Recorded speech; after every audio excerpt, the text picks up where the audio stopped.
कैसी पढ़ाई चल रही है आप लोगों की? जल्दी से आ जाइए। 8:05 हो गए हैं। तारीख 11 अप्रैल 2024। एसएसटी क्लास लाइव है। जल्दी से आप सब लोग आ जाइए बच्चों, जिससे क्लास स्टार्ट हो। जैसा कि आपको पता है कि ये क्लास वर्ग 2 में जो बच्चे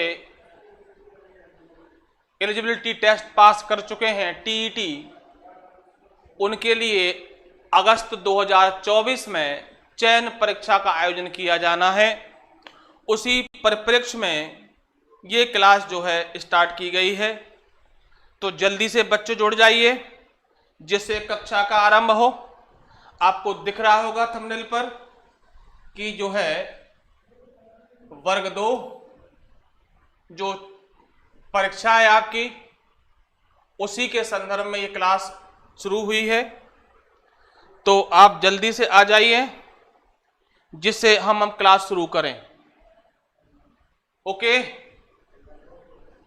जल्दी से बेटा आप जुड़ें, जिससे कक्षा आपकी आरंभ हो।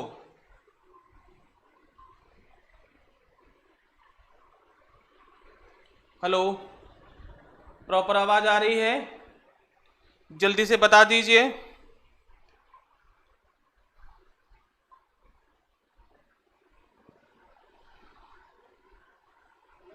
जल्दी से बच्चों आ जाइए, जिससे ये कक्षा आरंभ हो जाए। सभी प्यारे बच्चों को जय माता दी।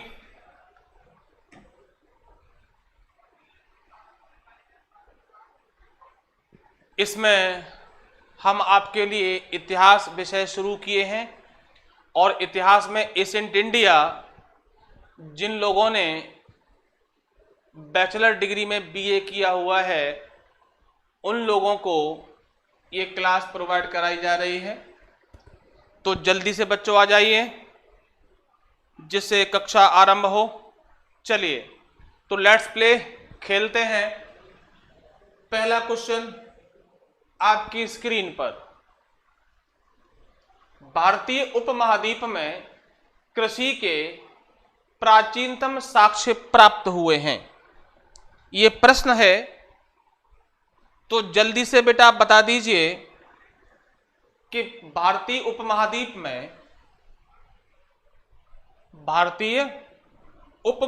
में जो है कहां पर प्राप्त हुए हैं, ये आपको बताना है।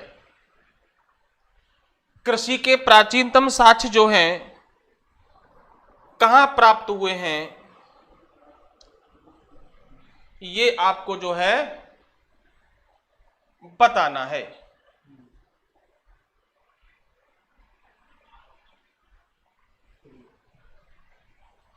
जल्दी से बेटा बताइए प्रश्न। अगर आपको इसका आंसर आ रहा है तो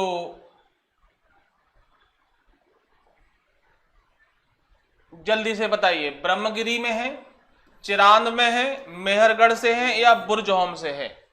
आपके पास 4 विकल्प हैं, और 4 विकल्पों में से आपको चुनना है। जल्दी से, अगर आपको आंसर पता है तो बताइए, नहीं फिर मैं आंसर बताता हूं आपको।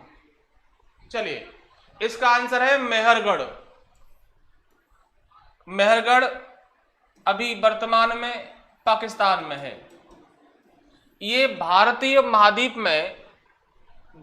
उपमहाद्वीप में कृषि का सबसे प्राचीन साक्ष्य है। और आपको पता होगा कि भारत में कृषि का जो आरंभ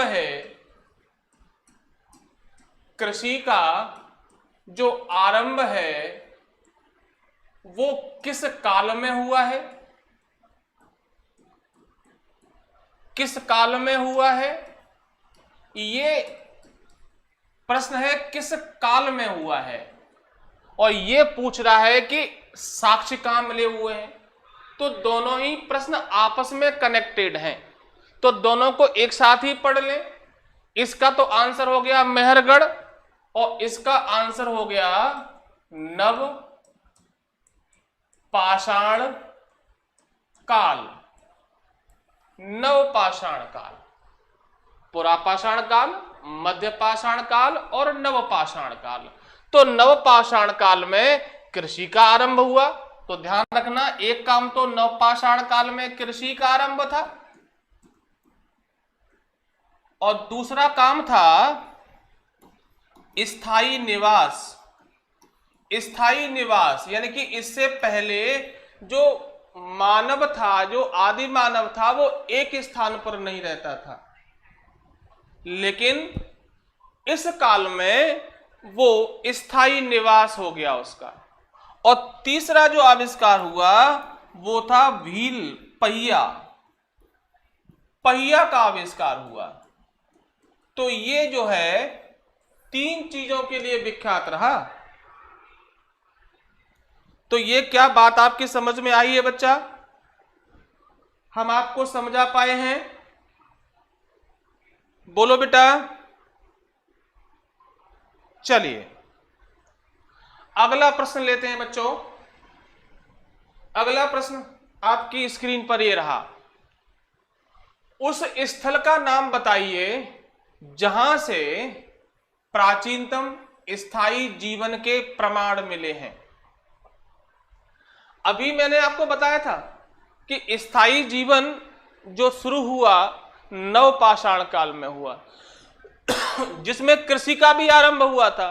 तो अब यहां वो तो काल की बात हो गई और यहां पूछ रहा है कि स्थायी जीवन के प्रमाण कहां मिले हैं। उस स्थल का नाम पूछ रहा है।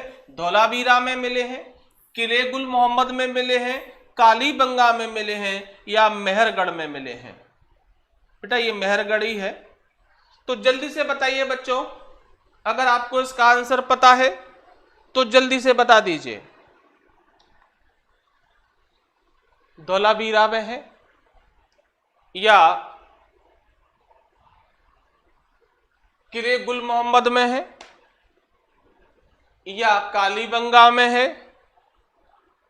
या फिर जो है मेहरगढ़ में है। तो बेटा इसका आंसर भी मेहरगढ़ ही होगा। बेटा कहां पर होगा? मेहरगढ़। तो बेटा मेहरगढ़ से कितने सारे प्रश्न आपके हो गए कि भारत में प्राचीनतम कृषि का साक्ष्य मेहरगढ़, कृषि का साक्ष्य किस स्थल पे मिला तो भी मेहरगढ़, और किस काल की बात करेगा तो आप काल बताएंगे नवपाषाण काल में।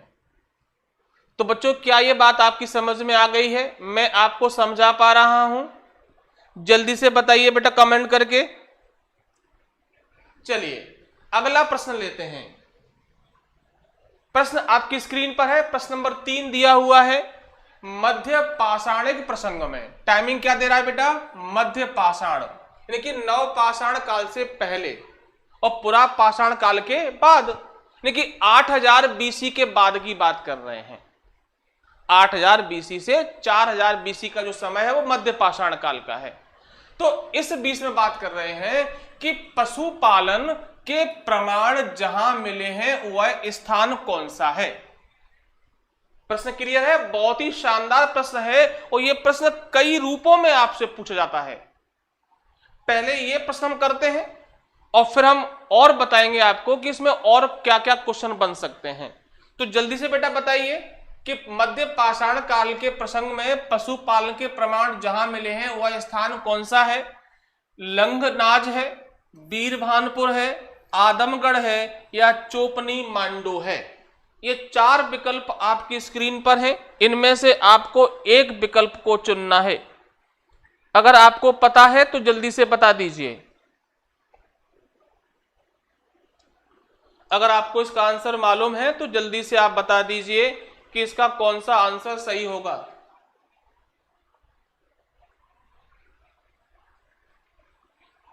अभी किसी का कमेंट नहीं आया है बेटा। चलिए इसका आंसर है आदमगढ़। बेटा कौन सा है? आदमगढ़। और आदमगढ़ जो है मध्य प्रदेश जो राज्य है उसमें है। और मध्य प्रदेश राज्य का जो जिला है जिसका नाम अब हो गया है नर्मदापुरम। पहले इसको हम होशंगाबाद के नाम से जानते थे, लेकिन अब इसका नाम नर्मदापुरम हो गया है। ध्यान रखना, नर्मदापुरम संभाग भी है, नर्मदापुरम जिला भी है। तो नर्मदापुरम संभाग की बात करेंगे तो 2008 की बात है, और नर्मदापुरम जिले की बात करेंगे तो 2022 में नाम चेंज हुआ है। पहले से हम होशंगाबाद कहते थे। क्या ये बात आपकी समझ में आ गई है कि मध्य प्रदेश में पशुपालन का जो पहला प्रमाण है, और भारत में जो पशुपालन इस काल का जो पहला प्रमाण है वो आदमगढ़ में मिला है। बात समझ में आ गई है कि मध्य पाषाण काल के प्रसंग में पशुपालन का प्रमाण कहां मिला है, तो आदमगढ़ में मिला है। अब एक प्रश्न और है कि पशु पालता था, ये तो डिसाइड हुआ, लेकिन मनुष्य ने पहला पशु कौन सा पाला, उसका पेट एनिमल कौन सा था पहला, तो आप बताएंगे डॉगी, कुत्ता। ऐसा कहते हैं कि आदमगढ़ में जो कब्र मिली है, जहां एक डेड बॉडी को दफनाया गया है मनुष्य की, उस बॉडी के साथ में एक कुत्ते के अवशेष भी मिले हैं। क्या यह बात क्लियर है? मध्य पाषाण काल की बात चल रही है। मध्य पाषाण काल में लोग पशु पालन करने लगे थे। यह प्रश्न इस रूप में पूछा जाता है कि पशु पालन का आरंभ भारत में किस काल में हुआ, तो आप बताएंगे मध्य पाषाण काल में। और इसके अवशेष कहां मिले हैं? आदमगढ़ में। आदमगढ़ कहां है? मध्य प्रदेश में। एमपी के किस जिले में है, तो आप बता पाएंगे नर्मदापुरम जिले में है। क्या यह बात आपकी समझ में आ गई है? Very good. चलिए आगे चलते हैं, अगला प्रश्न लेते हैं। यह प्रश्न अगला आपकी स्क्रीन पर है। अच्छा, बोलो बेटा, यहां तक कोई समस्या नहीं है आपको, ऐसा मान लें। अगला प्रश्न आपकी स्क्रीन पर है, प्रश्न नंबर 4। प्रश्न नंबर 4 आपकी स्क्रीन पर है। निम्नलिखित में से किस क्षेत्र में चावल उत्पादन के साक्ष्य प्राप्त हुए हैं? निम्नलिखित में से किस क्षेत्र में चावल उत्पादन के प्राचीनतम साक्ष्य मिले हैं? मध्य गंगा घाटी में, बेलन घाटी में, गोमल घाटी में, या बोलन घाटी में? जल्दी से बेटा आप आंसर करिए कि इनमें से कौन सा प्रश्न सही है। मध्य गंगा घाटी में, बेलन घाटी में, या गोमल घाटी में, या बोलन घाटी में? अगर आपको इसका आंसर पता है तो जल्दी से बताइए बच्चों। किसी भी बच्चे को आंसर पता हो तो जल्दी बताएं बेटा। अभी किसी का आंसर नहीं आया है बेटा, अभी किसी बच्चे ने आंसर नहीं दिया है। चलिए, इसका आंसर है बेलन घाटी में। ओके, तो किस क्षेत्र में चावल उत्पादन के प्राचीनतम साक्ष्य मिले हैं, तो वो बेलन घाटी में है। क्लियर है बेटा? ये गोमल घाटी और बेलन घाटी हिमालय क्षेत्र में है। ओके, हिमालय के जो दर्रे हैं गोमल और बोलन वहीं पर है। और ये मध्य गंगा घाटी यूपी में है बेटा, ये भी यूपी में है। तो कहां पर बेटा? बेलन घाटी में चावल उत्पादन के प्राचीनतम साक्ष्य मिले हैं। चलिए अगला प्रश्न लेते हैं बच्चा। अगला प्रश्न आपकी स्क्रीन पर है, प्रश्न नंबर 5 है ये। उच्च पुरापाषाण युगीन हड्डी की बनी मातृ देवी की प्रतिमा कहां से प्राप्त हुई है? Mother goddess. ये पूछ रहा है कि उच्च पुरापाषाण यानी कि पाषाण काल का जो पुराना समय, पुरापाषाण काल। ओके, तो पुरापाषाण काल में हड्डी की बनी, कैसे बनी है बेटा? हड्डी की बनी है मातृ देवी की प्रतिमा कहां से प्राप्त हुई है? तो आपके विकल्प हैं गोदावरी घाटी, नर्मदा घाटी, सोन घाटी, या बेलन घाटी। जल्दी से बेटा आंसर करिए बेटा कि इसका आंसर क्या होना चाहिए। जल्दी से बेटा बताइए। अभी किसी का आंसर नहीं आया बच्चों। चलिए, इसका आंसर भी बेटा बेलन घाटी है। और बेटा बेलन घाटी कहां पड़ता है? उत्तर प्रदेश राज्य में है। ओके, चलिए अगला प्रश्न लेते हैं। प्रश्न नंबर 6 आपकी स्क्रीन पर है कि मध्य प्रदेश में प्रागैतिहासिक मानव का प्राचीनतम जीवाश्म निम्नलिखित में से किस स्थान से प्राप्त हुआ है? बहुत ही शानदार प्रश्न है। प्रागैतिहासिक मानव का सबसे जो प्राचीनतम जो अवशेष हैं, एविडेंस हैं, वो इनमें से किस स्थान पर प्राप्त हुए हैं? भीमबेटका में है, हथनौरा में है, सराय नाहर राय में है या दमदमा में है? जल्दी से बच्चों बता दीजिए, बहुत शानदार प्रश्न है। प्राचीनतम जो जीवाश्म है मानव का वो कहां मिला है, ये आपको बताना है। अगर आपको इसका आंसर मालूम है तो जल्दी से बताइए। भीमबेटका, हथनौरा, सराय नाहर या दमदमा में? अभी किसी ने नहीं बताया बेटा। चलिए, इसका आंसर है हथनौरा। हथनौरा में प्रागैतिहासिक मानव का सबसे प्राचीनतम जीवाश्म मिला है। एक्चुअली बेटा हथनौरा में मानव खोपड़ी मिली है। बेटा क्या मिली है? मानव खोपड़ी मिली है। और इस मानव खोपड़ी को एक नाम दिया है नर्मदा मानव। बेटा ऐसे भी प्रश्न आता है कि अगर प्लेस का नाम पूछे तो आप हथनौरा बताएंगे, अगर ऑप्शंस में नर्मदा घाटी, चंबल घाटी, सोन घाटी देंगे तो आप बताएंगे नर्मदा घाटी।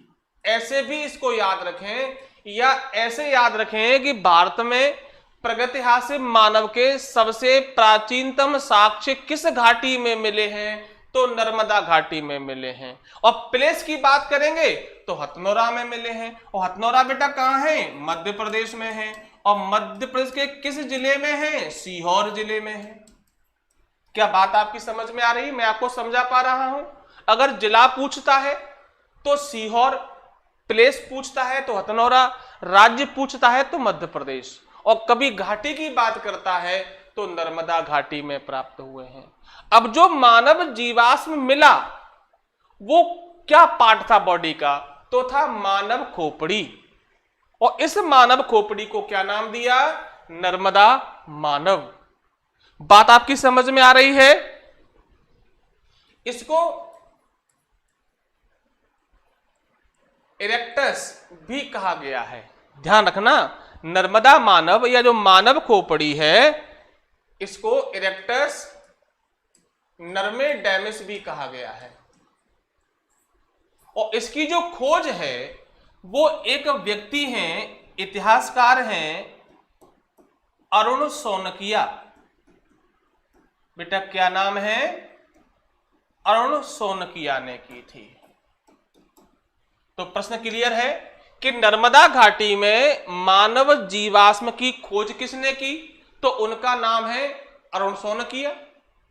टाइमिंग क्या है इनकी? 1982। घाटी की बात करेंगे और स्थान की बात करेंगे तो हथनौरा। हथनौरा कहां पड़ता है? सीहोर जिले में, जो मध्य प्रदेश राज्य का एक जिला है। और क्या पार्ट मिला मानव बॉडी का? तो मानव खोपड़ी। और मानव खोपड़ी को नाम क्या दिया है? नर्मदा मानव या इरेक्टस नर्मेडेमिस। क्या यह बात आपकी समझ में बच्चों आ गई है? अगर आ गई है तो हां बोल दीजिए।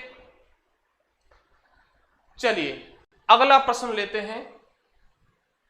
प्रश्न नंबर 7 आपकी स्क्रीन पर है। निम्नलिखित में से किस मध्य पाषाणिक स्थल से हड्डी के बने आभूषण प्राप्त हुए हैं? यानी कि वो किस काल की बात कर रहा है? मध्य पाषाणिक काल की। और क्या पूछ रहा है? हड्डी के बने आभूषण कहां प्राप्त हुए हैं?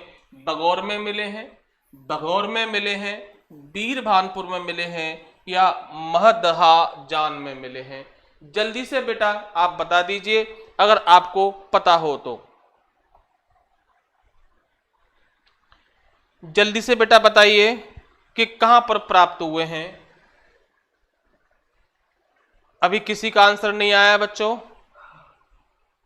चलिए इसका आंसर है महद्धा जान में ये प्राप्त हुए हैं, यानी कि मध्यकाल में हड्डी से बने हुए जो आभूषण हैं वो इस प्लेस पर प्राप्त हुए हैं। चलिए अगला प्रश्न लेते हैं। प्रश्न नंबर 8 आपकी स्क्रीन पर है। आभूषण भारत में मध्य पाषाण काल के संदर्भ में, ये पूछ रहा है कि आभूषण भारत के मध्य पाषाण काल के संदर्भ में प्राप्त हुए हैं। कहां? सराय नाहर राय से, मद्दहा से, लेखहिया से या चोपनी मांडो से। जल्दी से बेटा आप बताइए कि इसका आंसर क्या होना चाहिए।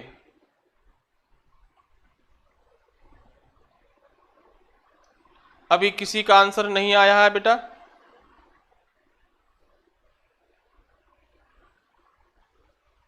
अगर आपको इसका आंसर पता है तो जल्दी से बताइए बेटा। अभी किसी का आंसर नहीं आया है।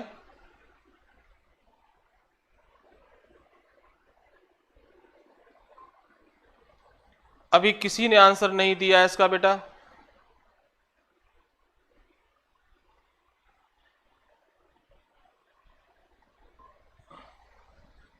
जल्दी से बेटा इसका आंसर दीजिए जिसको भी पता है।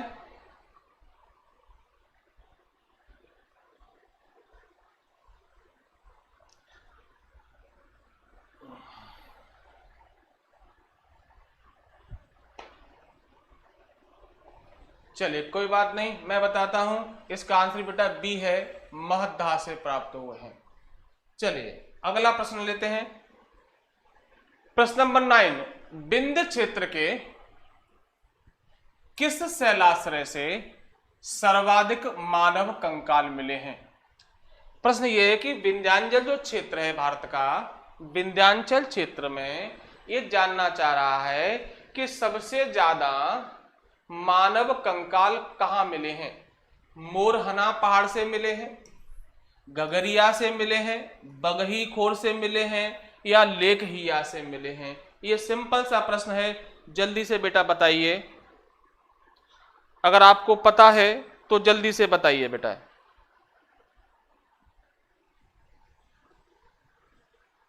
अभी किसी का आंसर बेटा नहीं आया है। चलिए इसका आंसर भी लेखहिया है। यहां से सबसे ज्यादा लेखहिया जो शैलाश्रय है, यहां पर सबसे ज्यादा मानव कंकाल प्राप्त हुए हैं। सबसे ज्यादा किस शैलाश्रय से मानव कंकाल मिले हैं? तो लेखहिया जो शैलाश्रय है यहां से प्राप्त हुए हैं। चलिए अगला प्रश्न है कि गंगा के मैदान में मानव बस्ती, प्रश्न क्या है? गंगा के मैदान में मानव बस्ती का प्राचीनतम अवशेष कहां मिलता है?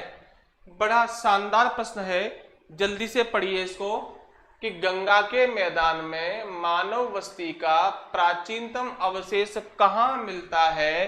बागौर में मिलता है, कालपी में मिलता है, आदमगढ़ में मिलता है या तेरी में मिलता है?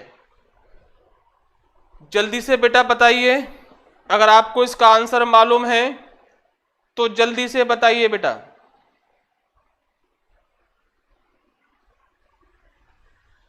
बागौर, कालपी, आदमगढ़ या तेरी? सबसे प्राचीनतम स्थल, ये गंगा के मैदान की बात चल रही है। गंगा का जो मैदान है जिसका निर्माण गंगा नदी ने किया है, उस मैदान में मानव बस्ती का सबसे जो प्राचीन उदाहरण है वो कालपी में मिलता है। कालपी यूपी में है, तो यहां पर मानव बस्ती का सबसे प्राचीनतम उदाहरण मिला है बेटा। चलिए अगला प्रश्न आपकी स्क्रीन पर है। किस स्थल पर काले तथा लाल मृद भांडों की स्तरीय स्थिति को ओसीपी तथा पीजीडब्ल्यू के मध्य सर्वप्रथम पहचाना गया है? गणेश्वर में, जोधपुर में या अतरंजी खेड़ा में? या अतरंजी खेड़ा में? जल्दी से बेटा बताइए आंसर। प्रश्न अगर आपको दिख रहा है तो जल्दी से बेटा आंसर बताइए।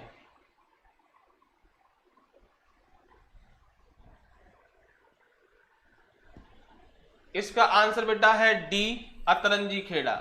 बेटा अतरंजी खेड़ा उत्तर प्रदेश में है और यहीं पर काले तथा लाल मृदभांड, यानी कि इस काल में जो बर्तन बनाए जाते थे, मिट्टी के जो बर्तन बनाए जाते थे काले और लाल कलर के, वो जो है अतरंजी खेड़ा में मिले हैं। अतरंजी खेड़ा, एक प्रश्न और भी आता अतरंजी खेड़ा से, अगर हम बात करें कि भारत में सबसे पहले लोहे के प्रयोग का प्रमाण कहां मिलता है, तो भी बेटा इसका आंसर आप बताएंगे अतरंजी खेड़ा उत्तर प्रदेश। 1050 में यहां पर ये जस्टिफाई हुआ, ये सिद्ध हुआ कि भारत में लोहे का प्रयोग होने लगा था। भारत में लोहे का सबसे जो प्राचीनतम प्रमाण है वो अतरंजी खेड़ा उत्तर प्रदेश में है। चलिए अगला प्रश्न लेते हैं। प्रश्न नंबर 12, इनाम गांव भारत के किस राज्य में स्थित है? एक सिंपल सा प्रश्न है कि इनाम गांव भारत के किस गांव में स्थित है? मध्य प्रदेश में है, आंध्र प्रदेश में है, महाराष्ट्र में है या गुजरात में है? जल्दी से बेटा बताइए। मध्य प्रदेश, आंध्र प्रदेश या महाराष्ट्र या गुजरात? तो बेटा इनाम गांव ये प्राचीन काल का एक महत्वपूर्ण स्थल है, वो महाराष्ट्र में स्थित है। बेटा कहां पर स्थित है? महाराष्ट्र में। चलिए अगला प्रश्न आपकी स्क्रीन पर है। निम्नलिखित में से कौन सा सही सुमेलित नहीं है? ये कह रहा है कि इनमें से कौन सा ऑप्शंस है जो सुमेलित नहीं है। जैसे एक जगह कैथा है, ये कर्नाटक में दे रहे हैं, चिरांद है ये बिहार में दे रहे हैं, पांडु राज डिवी ये कहां बंगाल में है, या दयमाबाद ये महाराष्ट्र में है। तो इसमें से कौन सा जो मिलान है वो सुमेलित नहीं है, ये आपको बताना है कि कैथा कर्नाटक में है, चिरांद बिहार में है, पांडुराज रेड्डी बंगाल में है और दयमाबाद महाराष्ट्र में है। जल्दी से बेटा बताइए अगर आपको आंसर इसका मालूम हो तो। चलिए देखते हैं। बेटा दयमाबाद महाराष्ट्र में सही है, पांडुराज डिवी ये बंगाल में है, ये भी सही है, चिरांद भी बिहार में, ये भी सही है, कैथा ये मध्य प्रदेश में है। कहां है बेटा? मध्य प्रदेश में है। और ताम्र पाषाण काल का प्रमुख स्थल है। ओके, और मध्य प्रदेश के उज्जैन जिले में आता है कैथा। ओके, कैथा जो है यहां पर आता है। ताम्र पाषाण काल सभ्यता का अवशेष है। मध्य प्रदेश में ताम्र पाषाण कालीन जो अवशेष हैं वो कैथा में मिले हैं। और कैथा भारत और दुनिया के एक महान गणतज्ञ की जन्मभूमि भी है। अगर आपको उनका नाम पता है तो बताइए बच्चों। बराह मिहिर, उनका बर्थ प्लेस भी कैथा उज्जैन मध्य प्रदेश में है। चलिए अगला प्रश्न लेते हैं। ये आपकी स्क्रीन पर है प्रश्न नंबर 14। भारत के किस स्थल की खुदाई से लौह धातु के प्रचलन के प्राचीनतम प्रमाण मिले हैं? प्रश्न ये है कि भारत में लोहे के प्रयोग का सबसे जो प्राचीनतम साक्ष्य है वो कहां मिला है? ऑप्शंस हैं आपके। तक्षशिला में मिला है, अतरंजी खेड़ा में मिला है, कौशाम्बी में मिला है या हस्तिनापुर में मिला है। 4 विकल्प हैं। थोड़ी देर पहले मैं आपको बताया था, अगर आपको याद हो तो, थोड़ी देर पहले ही मैं आपको बताया था कि भारत में लोहे का जो प्रमाण है वो कहां मिला था? अतरंजी खेड़ा में। अतरंजी खेड़ा उत्तर प्रदेश में है। यहां 1050 एडी में खोज हुई, खुदाई हुई और इससे जस्टिफाई हुआ कि भारत में लोग लोहे का प्रयोग करते थे। यानी कि लोहे का प्रयोग का जो पहला प्रमाण है, लोहे का प्रयोग भारत में 600 बीसी में आरंभ हो गया था, उत्तर वैदिक काल में। उत्तर वैदिक काल का जो लास्ट पार्ट था, वहां उत्तर वैदिक काल और प्री वैदिक में डिफरेंस यही था कि उत्तर वैदिक काल में लोहे का आरंभ हुआ 600 बीसी में। लेकिन इसका जो प्रमाण है वो हमें अतरंजी खेड़ा उत्तर प्रदेश से मिला है। यहां से सिद्ध हुआ कि भारत के लोग लोहे का प्रयोग करते थे। ओके, ये ऐतिहासिक काल की बात है। चलिए आगे बात करते हैं। अगला प्रश्न आपकी स्क्रीन पर है। भारत में प्रथम पुराप्रस्तर युगीन औजार की खोज का, जिससे देश में प्रागैतिहासिक अध्ययन का रास्ता खुला, इसका श्रेय किसको है? बहुत ही शानदार प्रश्न है कि भारत में प्रथम पुराप्रस्तर युगीन औजारों की खोज का, जिससे देश में प्रागैतिहासिक अध्ययन, भारत में जो प्रागैतिहासिक काल का जो अध्ययन था उसका रास्ता खुला, इसका आंसर जल्दी बताइए बेटा, कौन है? बर्किट है, डे टेरा एवं पैटरसन है, आरबी फुट है या एच.डी. सांकलिया है? जल्दी से बेटा बता दीजिए कि इसका आंसर क्या है। किसी को भी पता हो तो जल्दी से आंसर दीजिए बेटा, अभी किसी ने आंसर नहीं दिया है। चलिए, इसका आंसर है आरबी फुट। चलिए बच्चों, आज क्लास यहीं तक रहेगी। कल शाम को 8 बजे फिर आपसे मुलाकात होगी। तो कमेंट करके जरूर बताएं कि क्लास आपको कैसी लगी और इसमें क्या सुझाव चाहते हैं वो बताएं। आप सुझाव दें, सुधारों के सुझाव दें। चलिए बच्चों, जय हिंद, राधे राधे, शुभ रात्रि, जय माता दी। मिलते हैं कल 8 बजे लाइव क्लास में एसएसटी के साथ। धन्यवाद।